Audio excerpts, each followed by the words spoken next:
साथियों, यूट्यूब के channel heavy scholar पर आप सभी का स्वागत है। रोज की भांति आज भी हम जीके जीएस यूपीएसआई स्पेशल की महत्वपूर्ण क्लास को लेकर के आपके सामने उपस्थित हैं। और आइए आज हम लोग देखेंगे यूपीएसआई स्पेशल की क्लास, जिसमें कि 20 अति महत्वपूर्ण प्रश्नों को हमने शामिल किया है। आपकी परीक्षा के लिए बेहद ही महत्वपूर्ण साबित होने वाले ये प्रश्न आपके आगामी परीक्षा में पूछे जाने वाले प्रश्न आपकी स्क्रीन पर आ चुके हैं। तो आइए हम लोग देखते हैं आज के प्रश्नों की श्रृंखला का पहला क्वेश्चन है, पौधों में गैसों के आदान प्रदान के लिए पाए जाते हैं। यानी कि गैसों का आदान प्रदान पौधों में कैसे होता है।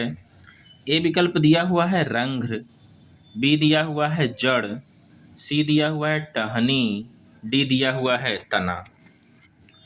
तो इसके सही आंसर की अगर हम लोग बात करेंगे तो वह रंध्र होते हैं। रंध्रों के द्वारा पौधों में गैसों का आदान प्रदान होता है। दूसरा प्रश्न हमारे स्क्रीन पर है, हाल ही में लोकसभा ने किस राज्य की विधानसभा में अनुसूचित जनजातियों के लिए सीटों के आरक्षण को सक्षम करने वाला विधेयक पारित किया है। तो ए विकल्प दिया हुआ है गुजरात, बी दिया हुआ है गोवा, सी दिया हुआ है त्रिपुरा और डी दिया हुआ है केरल। तो इसके सही आंसर की अगर हम लोग बात करेंगे तो वह राज्य गोवा है। अतः हमारा बी विकल्प सही होगा। आगे बढ़ते हैं हम लोग तीसरे प्रश्न की तरफ। हाल ही में किस राज्य सरकार ने महिलाओं के लिए स्त्री शक्ति निःशुल्क बस यात्रा योजना को मंजूरी दी है। ए विकल्प दिया हुआ है महाराष्ट्र, बी दिया हुआ है मध्य प्रदेश, सी दिया हुआ है तमिलनाडु और डी दिया हुआ है महाराष्ट्र। तो तीसरे प्रश्न के सही आंसर की अगर हम लोग बात करेंगे तो वह आंध्र प्रदेश है। अतः हमारा बी विकल्प सही होगा। आगे हम लोग बढ़ते हैं चौथे प्रश्न की तरफ। हिंदी को राजभाषा का दर्जा दिया गया। ए विकल्प दिया हुआ है 14 सितंबर 1949,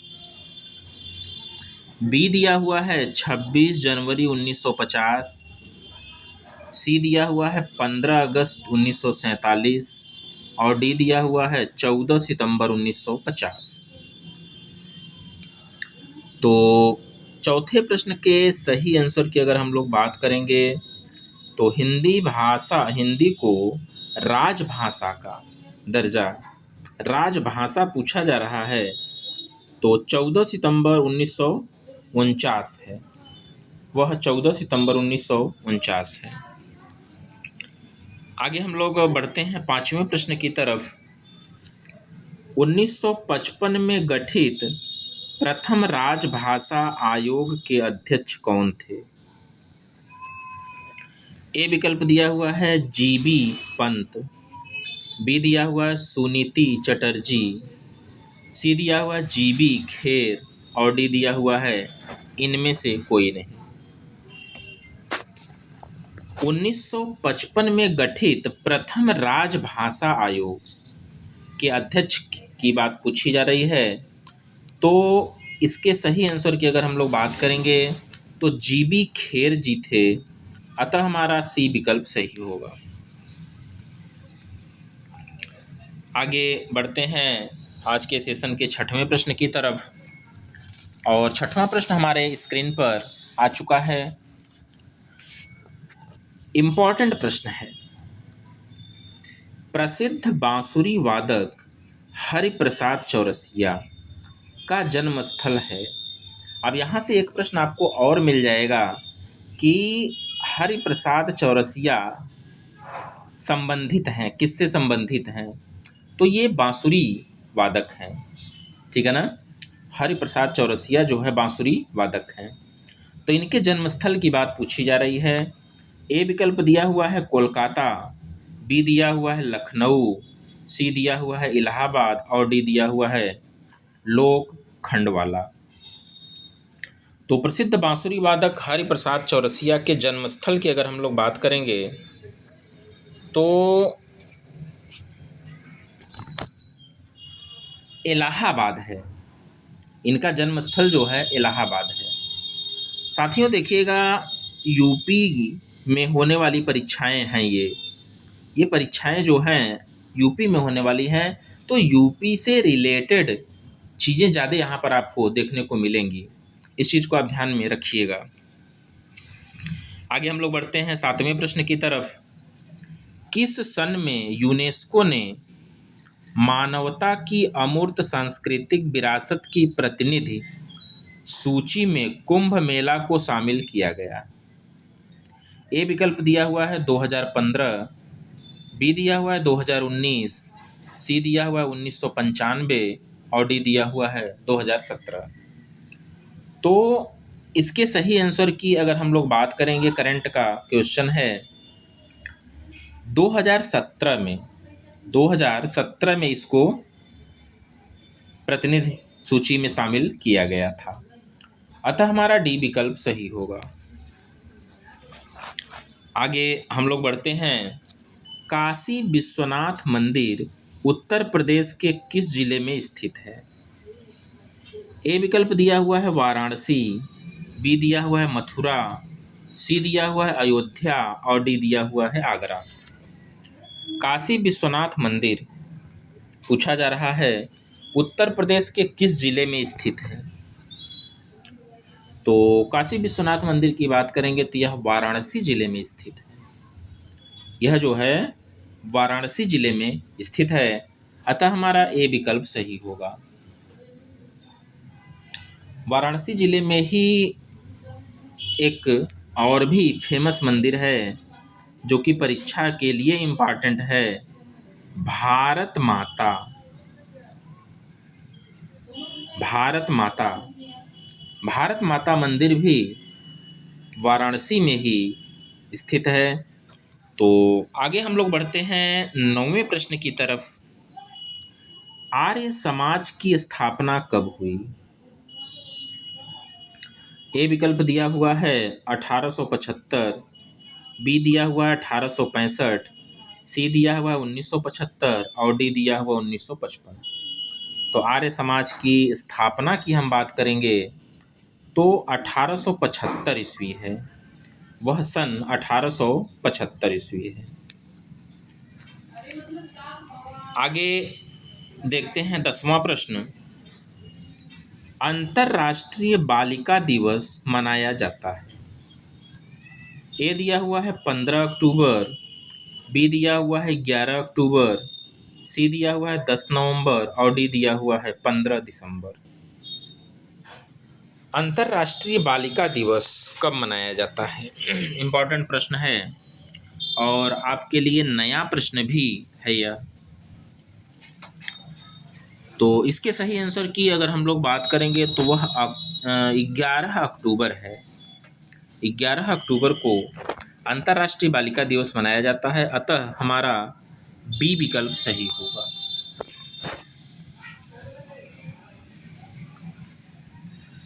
आगे बढ़ते हैं 11वें प्रश्न की तरफ। 11वां प्रश्न है मार्ले मिंटो सुधार कब हुआ? ए विकल्प दिया हुआ है 1909, बी दिया हुआ है 1910, सी दिया हुआ है 1911 और डी दिया हुआ है 1915। तो मार्ले मिंटो की अगर हम लोग बात करेंगे तो वह सन 1909 है। अतः हमारा ए विकल्प सही होगा। आगे बढ़ते हैं 12वें प्रश्न की तरफ। साइमन कमीशन भारत में कब आया? ए विकल्प दिया हुआ है 1930, बी दिया हुआ है 1928, सी दिया हुआ है 1931 और डी दिया हुआ है 1933। तो साइमन कमीशन की बात करेंगे तो साइमन कमीशन भारत में 1928 ईस्वी में आया, अतः हमारा बी विकल्प सही होगा।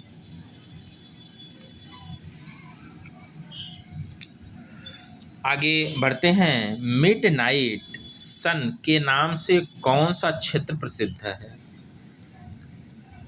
मिडनाइट सन के नाम से कौन सा क्षेत्र प्रसिद्ध है? ए विकल्प दिया हुआ है नॉर्वे, बी दिया हुआ है स्वीडन, सी दिया हुआ है फिनलैंड और डी दिया हुआ है आइसलैंड। तो 13वें प्रश्न के सही आंसर की अगर हम लोग बात करेंगे तो वह नॉर्वे है, अतः हमारा ए विकल्प सही होगा। आगे बढ़ते हैं 14वें प्रश्न की तरफ। 30 अगस्त 2025 को भारत ने किस देश के साथ 15वां वार्षिक शिखर सम्मेलन किया? करंट का बहुत ही महत्वपूर्ण प्रश्न आपके स्क्रीन पर है।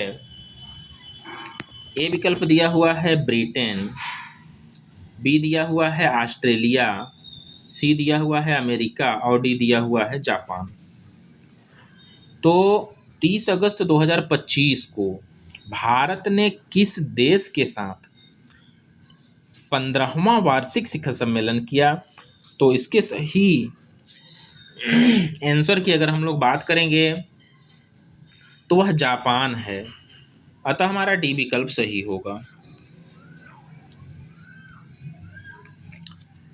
चंद्रयान 5 भारत और किस देश का संयुक्त मिशन है?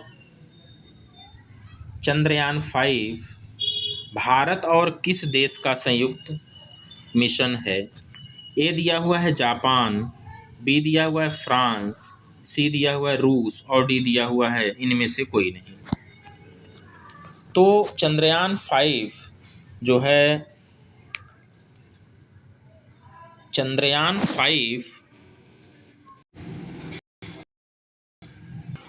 भारत और किस देश का संयुक्त मिशन है, ऐसा पूछा जा रहा है। तो इसके सही आंसर की अगर हम लोग बात करेंगे तो वह जापान है, जापान है। तो यानी कि भारत और जापान देश का संयुक्त मिशन यह है। ये देखिएगा चंद्रयान 5 जो है इसका प्रमुख उद्देश्य क्या है? तो इसका प्रमुख उद्देश्य है कि चंद्रमा के दक्षिणी ध्रुव पर जल की उपस्थिति का पता लगाना। इसके प्रमुख उद्देश्य की अगर हम लोग बात करेंगे तो चंद्रमा का जो दक्षिणी ध्रुव है, ठीक है ना, उस पर जल का पता लगाना है। आगे हम लोग बढ़ते हैं 16वें प्रश्न की तरफ।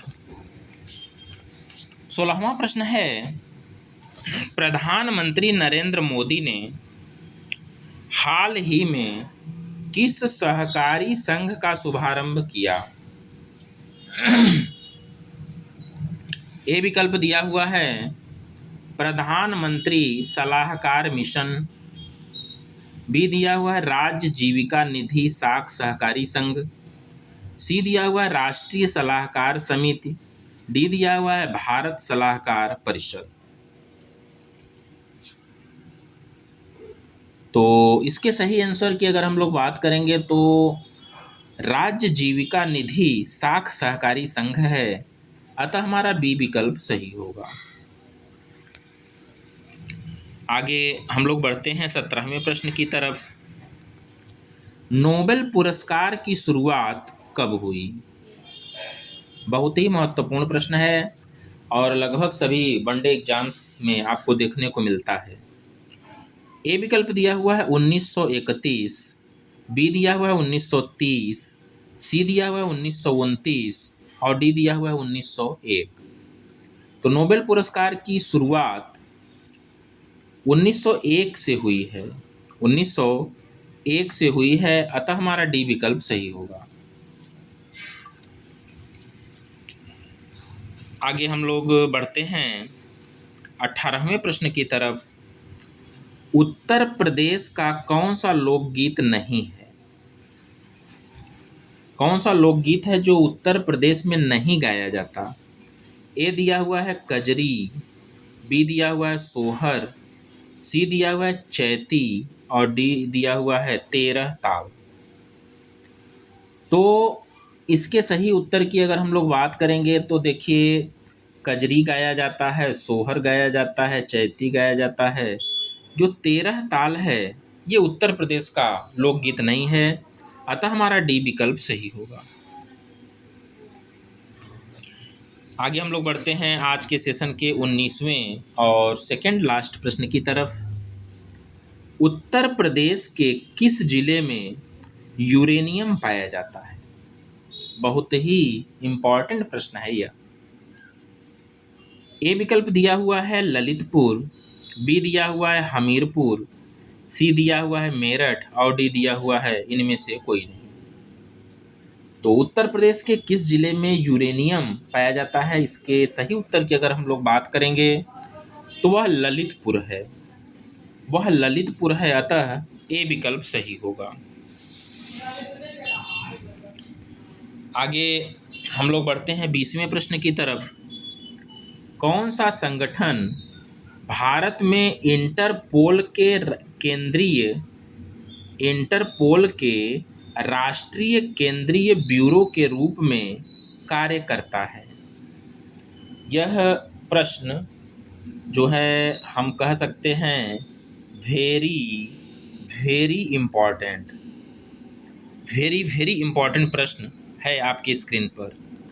कौन सा संगठन, खास करके यूपीएसआई की परीक्षा के लिए, कौन सा संगठन भारत में इंटरपोल के राष्ट्रीय केंद्रीय ब्यूरो के रूप में कार्य करता है? ए विकल्प दिया हुआ है केंद्रीय सूचना आयोग, बी दिया हुआ है केंद्रीय जांच ब्यूरो, सी दिया हुआ है राष्ट्रीय जांच एजेंसी और डी दिया हुआ है प्रवर्तन निदेशालय। तो इसके सही आंसर की अगर हम लोग बात करेंगे तो केंद्रीय जांच ब्यूरो इसका सही आंसर होगा, अतः हमारा बी विकल्प सही होगा।